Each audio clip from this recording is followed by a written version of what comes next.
फिलहाल साहब पहले तो आप कहें, शायद आपके साथ खड़े हुए जो पूरे केस के दौरान आपका एक मुखालिफ मौक़िफ़ रखते थे, इस वाले से पहले अपनी राय दें आप, फिर हम इनसे बात करेंगे। आज केस एक हिस्सा है उसका, तकरीबन अहम हिस्सा जो निमट गया है। बिल्कुल जी, ज़ाहिर है कि हम हमेशा से ये मौक़िफ़ अख्तियार करते आए हैं कि जो बच्ची का स्टेटमेंट है वो बड़ा इंपॉर्टेंट है, और वो बच्ची जब भी कुछ मौक़िफ़ अख्तियार करेगी तो उसके बाद ही फ़ैसला होगा।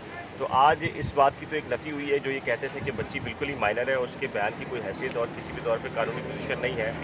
और दूसरी बात ये है कि ज़ाहिर है कि 4-6 महीने जहाँ बच्ची को रखा गया जिस तरीके से, और इसके पीछे जितनी मशीनरी ने काम किया है, उसके बाद ज़ाहिर है कि आप कह लीजिए कि तालिबान को भी उठाकर जब आप लेकर आते रहे और बड़े बड़े दहशतगर्दों को भी आपने 4-6 महीने के रखा, तो उसके बाद वो क्या बयान देते तो आपको पता है। तो सारी चीज़ें हैं, और खुशी इस बात की है अगर वालिदैन लेके चले गए हैं तो ठीक है, उनकी प्रॉपर्टी है, वो लेके चले गए। एक मौक़िफ़ ये है कि पसंद की शादी है। आज कोर्ट में इस बात की तो खैर कहीं पर भी तस्दीक नहीं हुई कि ये कोई अगवा का, किडनैपिंग का या रेप का केस है। सिंपल सा एक लव मैरिज केस है, और जस्टिस मोहम्मद इकबाल कलोड़ो ने भी लड़के को देखते हुए कहा कि ये भी एक मासूम सा छोटा सा बच्चा है, और वालिदैन को भी कहा कि बच्चे गलतियाँ करते हैं। इसका मतलब ये है, और कोर्ट ने कहा कि निकाह इंटैक्ट है, जस्टिस इकबाल कलोड़ो साहब ने कहा। तो इसका मतलब है कि बात तो बहुत क्लियर सी है कि निकाह इंटैक्ट है। जब निकाह इंटैक्ट है तो ये कहीं नहीं है कि अभी कोई मियाँ बीवी में अलहदगी हो गई है।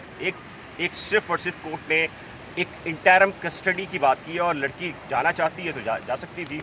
अब जाहिर है कि इसके अंदर मौक़िफ़ है, इसमें कानूनी नुक्ता नज़र है, वो ठीक है बिल्कुल। शाहिद साहब, आप ये बात तो तस्लीम करें ना कि कोर्ट ने आप कोई अगवा और हब्से भेजा और ये सारी बात की तो नफी हो गई ना। देखें, आप तो मोस्ट सीनियर हैं, आपके तो आपको पता है कि आपके मौक़िफ़ के पीछे तो मेरा दूसरा कोई मौक़िफ़ हो नहीं सकता। लेकिन सूरत हाल ये है कि उस केस के मेरिट के ऊपर, जिसमें मुल्ज़िम के वकील की तरफ से कहा गया कि लड़की से ये पूछ लिया जाए कि उसको अगवा किया गया था या नहीं किया गया था, तो उसमें अदालत ने क्या कहा कि हम केस के मेरिट पर बिल्कुल बात नहीं कर रहे। बाकी अदालत ने बिल्कुल कहा कि वो बच्ची है, माइनर है, छोटी है, ये भी बच्चा है। आप उसमें 10-12 और अल्फाज नहीं बोले कि मासूम भी है, बच्चा भी है, बिल्कुल दूध पीता है, फीडर भी लेके आया या चूसनी भी लेके आया, ये अदालत ने बात नहीं की। बाकी ये जरूर कहा कि वही बच्ची है और ये भी बच्ची है। लेकिन बहरहाल आप अकेले अगर करें तो सारी चीज़ें की इजाज़त है, लेकिन बच्चे ने मासूम बच्चे को, लड़के को कहा कि मासूम छोटी उम्र का है और बच्चा है, इसकी भी ज़िंदगी है, और ये शुरुआत है, और उसके आगे आने वाले मामलात के अंदर होगा ये बात।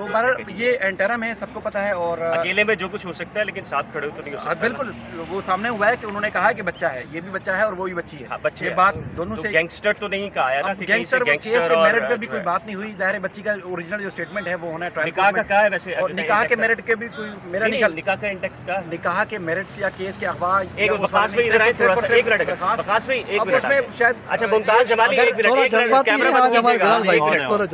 मुमताज मेरा बताइएगा, निकाह के इंटैक्ट की तो कहा ना कोर्ट के निकाह तो है, वो इस चीज को कहा।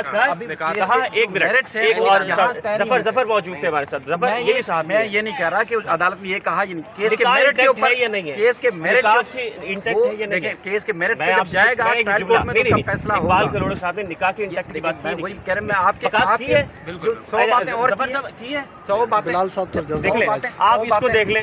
100 बातें जितने भी करेंगे, 100 बातों का जवाब एक ही है। ट्रायल कोर्ट में अदालत ने कहा जब मामला जाएगा तो फैसला वहाँ होना है। ये जो थी मेन दरखास्त, चूंकि दरखास्त उनकी थी, फैसला उस पे हुआ है, और अदालत ने बच्ची को अपने जी बिल्कुल ठीक बात। और आप तो ये डे वन से कहते चले आ रहे हैं। डे वन से नहीं, बहुत सारी बातें ऐसी होती हैं जो कह के कुछ देर बाद जो है वो कहते हैं कि हमने नहीं कहा, लेकिन ये कि अंदर होगी।